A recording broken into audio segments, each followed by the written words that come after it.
Being forced to watch a 10-minute video is hard.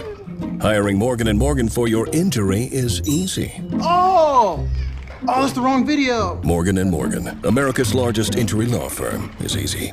Ask any married couple what the most stressful things in their marriage are, and chances are they're going to say money as being among the top ones. Not being on the same page with your finances or not being prepared when an unexpected bump happens can really cause problems in a marriage. So, lucky for us, we're talking with two happily married people, Jay and Brittany Hagy, who are with Allon Planning Partners. Good to see you. Good morning. Good to see you, Julie. Some of us sometimes learn that the hard way, and I will raise my hand. Sure. Because when my husband and I got married 29 almost years ago, it was just stardust and love. Right. We never thought that we better think about our financial Trouble? outlook. What do you mean trouble? Yeah. The right? minister, when Oh, we did my our goodness. counseling, said, "How do you fight when you fight?" And we said, "Oh, we don't." Yeah. You know, right. Such bliss. Right, Yeah, such it's bliss. And bliss today, but you do, Right. it really is important. That's right. That you have the same philosophy or at least understand each other's. Well, and the chances are you probably are not going to agree on much when it comes to finances. So the point is being willing to process that together. We That's right. actually had our own little conversation just this week about a point of disagreement. We actually do have disagreements from time to time. You So can do. believe It's it? natural. So Yeah. that's normal. That's Mm-hmm. normal to have those disagreements, and being willing to process those and talk through those together, and actually plan together. That's Because right. a lot of times what we see when it comes to couples is that if they work independently, what they do can kind of counteract the other. Yeah. So maybe gains that one gets on investments or something can be counteracted by a tax bill the other incurs. Right. Because they're not working So just together. be on the same page. Yeah. Right. And so we happen to be independent fiduciary advisors and a household of our own that we have to work through that ourselves. So and we see a lot of couples, right? We see blended families. We see couples that want to work independently, and it's okay to have independent accounts. That's not a bad thing. I'm not saying that it's impossible, but you should at least be informed. You should know this is an area where the left hand needs to know what the right hand's doing in a lot of occasions, because you do not want to counterbalance each other, whether it becomes your allocation strategies or your tax planning, like Brittany was talking about, or your estate plan. That's a big deal. Okay, so so many things I'd love to talk about. So one, though, is the fact that, I've already lost my train of thought. Darn it, I was trying so hard to not interrupt. It's a New Year's resolution. But when it comes to the conversations, though, of what you do with that money, some people can just shut down. Yeah. Is that true? The minute you begin to talk finances, they absolutely. just get almost like PTSD or something. Yeah, So what's I've the seen it. starting point? Well, the starting point a lot of time is just being open to having a conversation, okay? So sometimes we'll get couples in, and it's not always the man that runs the finances. Sometimes we have a lot of ladies that run the finance of their household.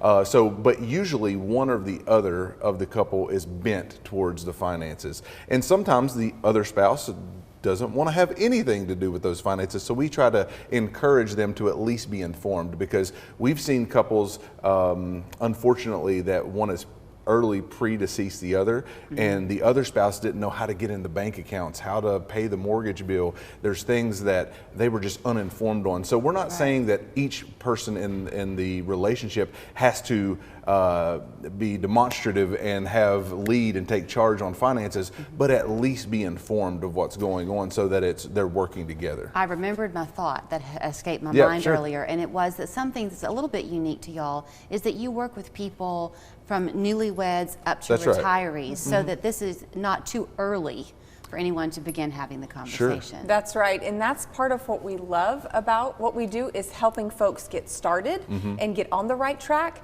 but then also folks who are really nearing retirement and in that stage of life as well, ensuring that things are set in place as they do make that transition. Because I think the transition from working years to retirement years is underestimated, the challenges that come at that time. It's all starry eyes and kind of like for newlyweds, right? Yeah. You see all the good and the exciting, but there's also some things that you really do have to wrestle through, and we really encourage, whether you're individual, single, or couples, but especially couples, to process through that together, to have conversations together.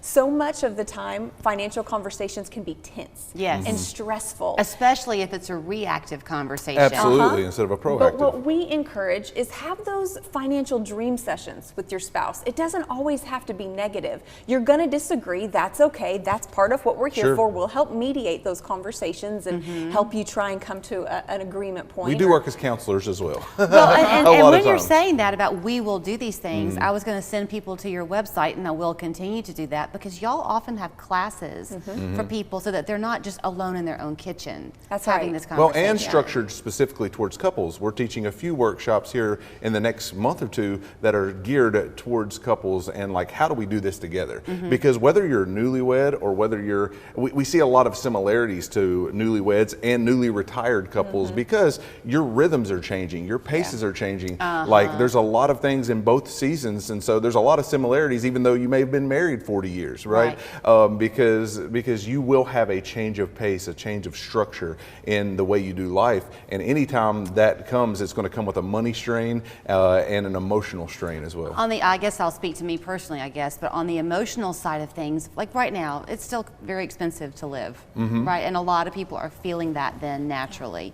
If you've got kids, as a parent, all you want is to do everything for your kids. And do you sometimes talk to people and they feel like there's almost a sense of failure within them if they can't provide for something? Sure, yeah, absolutely. I mean, so many folks have these dreams and these goals that what they want to provide for their kids.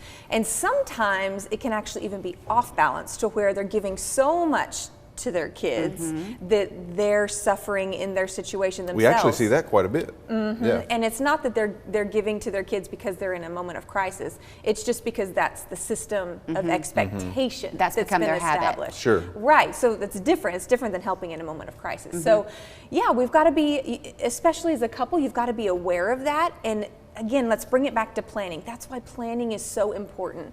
Because when you actually plan, you can do more. Because you're saving more on taxes. Because you're making the most of your investments and working together instead of counteracting each other's actions. Also, planning is an active verb. So even if what you're literally doing today is creating the plan, that's still an action. It takes action. If without action, it's not going to happen. We always talk about how knowledge plus action is what's really powerful. We educate folks all the time, workshops and radio, TV, things like this, and you can't just have that knowledge. You take the knowledge, you got to put some action behind it, and that's what's really Because we live powerful. in a society that's inundated with information. We have information everywhere at our fingertips, our cell phones. You know, we can get to about any kind of information that we want, whether it's financial or healthcare or whatever it may be. But unless you put that action behind and actually step into the planning process, and sometimes having a partner to do that with helps encourage you, right? When you go to work out at the gym, it's good to have a partner that's giving you motivation and accountability. And that's what we act as with folks, and we try to put a plan in action for their life, not just give education and wisdom, but we have to bring it into action so that they have transformation in their life. So if I send people to the website, they can not only learn how to make an appointment with you, but also about these classes that you'll have there's coming tons up? of resources on our website. Women's So if you go workshops, couples workshops, retirement workshop, all kinds of different options available, as well as our weekly podcasts, things like that, resources that we make available to folks. Okay, well then there it is, allonplanning.com. That's what they want to do, is help you plan for the life that you want. Thanks. Yeah, thank you. Thanks, Julie.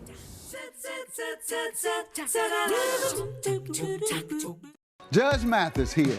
I'm laying down the law every weekday at 2, right here on Local